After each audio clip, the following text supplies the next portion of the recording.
ناانصافی بیوی کیوں کر رہی ہے؟ جب ماں کا تھپڑ برداشت کر سکتی ہے تو کم از کم ساس کی تنقید تو برداشت کر لیا کرے۔ چنانچہ ایک مرتبہ میرے اس عاجز کے پاس ایک عالمہ آئی، دین کا علم پڑھی ہوئی تھی، کہنے لگی کہ میاں میرے ساتھ بہت اچھا ہے، دنیا میں شاید ایسا میاں کسی کو نہیں ملا ہوگا، مجھے اللہ نے ایسا متقی، پرہیزگار اور نیکوکار میاں دیا، مگر ساس نے میری زندگی جہنم بنا دی ہے، ذرا ذرا سی بات پہ روک ٹوک کرتی رہتی ہے، یہ کرتی ہے وہ کرتی ہے۔ چنانچہ اس نے ساس کے بارے میں چند باتیں کہیں اور مجھ سے پوچھنا یہ چاہتی تھی کہ اب آپ ذرا اجازت دے دیجئے میں بھی ترکی بترکی جواب دیا کروں، اینٹ کا جواب پتھر سے دیا کروں، لیکن عالمہ تھی، ذرا گھبراتی بھی تھی کہ کہیں میں پکڑی نہ جاؤں، لہذا اس نے کیا طریقہ سوچا کہ حضرت صاحب سے اس کا ڈیسیژن لے لو، انٹینٹ لے لیجیے حضرت صاحب سے۔ چنانچہ اس نے اپنی ساس کی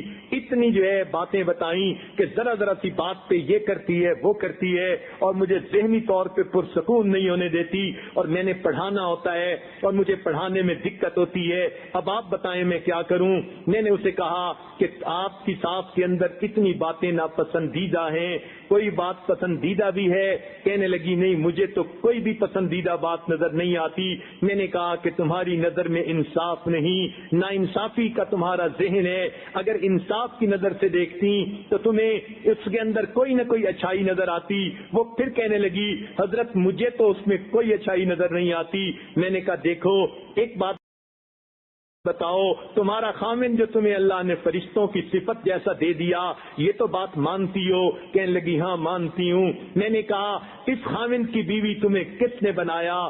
یہی تمہاری ساس تھی جو تمہیں پسند کر کے لے کے آئی۔ اس خامن کے لیے اس کو اور بھی بڑی لڑکیاں ملتی تھیں، کسی اور کو پسند کر لیتی، مگر تمہیں جو پسند کر کے لائی تو یہی ساس تھی جس نے تمہیں اس خامن کی بیوی بنایا، اور آج تم کہتی ہو کہ میرا خامن تو آج فرشتوں کی صفت والا خامد ہے۔ کہنے لگی ہاں یہ بات تو ہے۔ میں نے کہا اب اس احسان کا بدلہ تم ساری زندگی نہیں اتار سکتی، ہل جزاء الاحسان الا الاحسان، احسان کا بدلہ احسان ہوتا ہے، قرآن کی آیت جانتی ہو؟ کہنے لگی جی پڑھی ہوئی ہوں۔ میں نے کہا اب اس احسان کا بدلہ اتارو کہ ساری زندگی اس کے پاؤں دھو کے پیو کہ اس نے اچھے بچے کی بیوی کے طور پہ چن لیا۔ کہنے لگی حضرت آپ نے بات سمجھا دی، آج کے بعد میں کبھی بھی ان کے سامنے اونچا نہیں بولوں گی اور ان کو اپنی ماں کا درجہ دے کے ان کی ہر بات کو برداشت کروں گی۔ واقعی انہی کے صدقے اللہ نے مجھے اتنا اچھا خامن دیا۔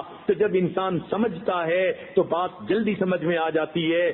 ساس بہو کے جھگڑے ضد کے سوا کچھ نہیں ہوتے، ذرا افہام و تفہیم کر لیا جائے تو بات سمجھ میں آ جاتی ہے۔ اسی طرح خود ساس کو یہ بات سمجھنی چاہیے، اپنی بیوی اگر کوئی کبیرہ گناہ کر بیٹھے گی تو ماں اپنی بیٹی کا عیب چھپاتی پھرے گی، اور اگر اس کی بہو چھوٹی سی معمولی سی کوئی غلطی کر بیٹھے گی کھانے پکانے میں تو یہ ساس اس کو دوسرے لوگوں کو بتاتی پھرے گی۔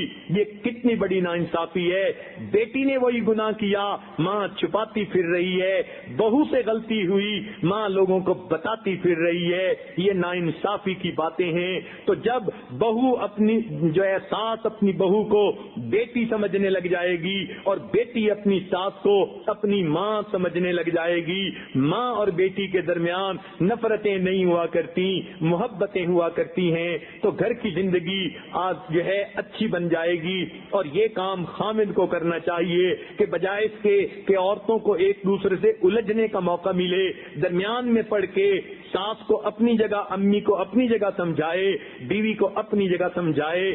دیکھیں اللہ تعالیٰ نے اس لیے انسان کو 2 آنکھیں دی ہیں اور 2 کان دیے ہیں۔ ایک آنکھ سے اگر ساس کا عمل دیکھتا ہے، دوسری آنکھ سے بیوی کا عمل دیکھے۔ ایک کان سے اگر اپنی امی کی بات سنتا ہے اور دوسری کان سے اپنی بیوی کی بات سنے، اور اللہ نے دونوں آنکھوں اور کانوں کے درمیان دماغ رکھا ہے، پھر اپنے دماغ سے سوچ کے فیصلہ کرے کہ دونوں میں سے اعتدال کا راستہ کون سا ہے۔ جب خامن یہ ذمہ داری خود سنبھالے گا اور دونوں کو ایک دوسرے کے ساتھ الجھنے کا موقع نہیں دے گا، علیحدہ علیحدہ ان دونوں کو سمجھا کے انڈیپینڈنٹ ڈیسیژن کرے گا تو یقیناً گھر کی زندگی اچھی ہوگی۔ رب کریم گھر کی جو ہے جھگڑوں سے، لڑائیوں سے محفوظ فرما لے، لہذا گھر کے اندر زندگی گزارتے ہوئے اپنی بیوی کے ساتھ بھی پروقار رہنا چاہیے۔ ایک غلط عادت خامدوں میں یہ بھی دیکھی کہ گھر کے اندر جب آتے ہیں تو کوئی ان کے جو ہے نہ بیٹھنے اٹھنے کا طریقہ، نہ کپڑے پہننے کا طریقہ، گندے بنے پھریں گے اور سمجھیں گے کہ بیوی کو ہمارے لیے سنورنا چاہیے اور ہمیں تو بیوی کے لیے سنورنے کی کوئی ضرورت نہیں، ہمارے جسم سے پسینے کی بو آتی پھرے، گندے کپڑے پہن کے بیٹھتے پھریں۔ کئی لوگوں کے منہ سے تو سگریٹ کی بو ایسے آتی ہے کہ 10 فٹ پہ بیٹھے ہوئے بندے کو نفرت آتی ہے، معلوم نہیں ان کی بیویاں ان کے ساتھ گھروں میں کیسے زندگی گزارتی ہیں۔ تو خود خاوند کو بھی چاہیے بیوی کے سامنے پروقار رہے۔ نبی علیہ الصلوۃ والسلام کی عادت شریفہ تھی، سنیے اور دل کے کانوں سے سنیے، سیدہ عائشہ صدیقہ لانا فرماتی ہیں گھر کے اندر داخل ہوتے تھے، پروقار طریقے سے داخل ہوتے تھے اور مسکرا کر جو ہے داخل ہوتے تھے، چہرے مسکراتے چہرے کے ساتھ داخل ہوتے تھے، اہل خانہ کو سلام کرتے تھے۔ اور روایت میں آتا ہے، ذمہ داری سے اس کی دلیل دے سکتا ہوں کہ نبی علیہ الصلوۃ والسلام گھر میں آ کے سب سے پہلے اپنا مسواک کیا کرتے تھے۔ تو مسواک کرنے کا کیا مطلب؟ اپنے منہ کو صاف کرتے تھے تاکہ اگر کچھ باہر کھایا پیا بھی ہے تو اس کی جو ہے منہ سے مہک چلی جائے۔ کئی تو خاوند ایسے ہیں ان کے منہ سے مردوں جیسی بو آ رہی ہوتی ہے اور پھر سمجھتے ہیں کہ کیوں ہمیں گھر کے اندر عزت نہیں ملتی۔ ان باتوں کا خیال رکھنا چاہیے، شریعت نے ان کا خیال رکھا ہے۔ نبی علیہ السلام گھر تشریف لاتے تھے، آتے ہی اپنے جو ہے وضو فرماتے تھے، معلوم ہوا ہاتھوں کو صاف کیا، چہرے کو اپنے دھو لیا، منہ کو صاف کر لیا۔ اب انسان اگر کسی کے پاس بیٹھے گا بھی صحیح تو ذرا چہرے کے اوپر بھی تازگی ہوگی اور منہ سے بھی بو نہیں آئے گی۔ تو یہ طریقے ہیں اچھی زندگی گزارنے کے۔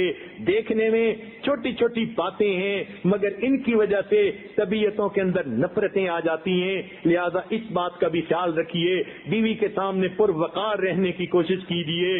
آج تو گھروں کے اندر پروقار رہنے والا سلسلہ خامدوں نے بالکل ہی چھوڑ دیا۔ حکیم ترمذی رحمت اللہ علیہ کے بارے میں آتا ہے وہ اپنے گھر میں اپنی بیوی کے سامنے بھی ناک صاف نہیں کیا کرتے تھے، اس لیے کہ جب ایک ناک صاف کر رہا ہوتا ہے دوسرے کو عجیب سا لگتا ہے، نفرت سی ہو رہی ہوتی ہے، وہ بیوی کے سامنے بھی ناک صاف نہیں کرتے تھے تاکہ اس کے دل کے اندر کوئی ملال نہ آئے۔ تو وہ تو اپنی بیویوں کے ساتھ اتنا محبت اور پروقار رہتے تھے۔ آج گھروں میں ان چیزوں کا خیال نہیں رکھا جاتا، چنانچہ اپنی بیوی کی برائیاں ہر وقت کرنے کی بجائے کبھی اس کی تعریف کی اور پھر اس کی برائیوں کے بارے میں اس کو تنہائی میں سمجھایا کریں اور کہا کریں۔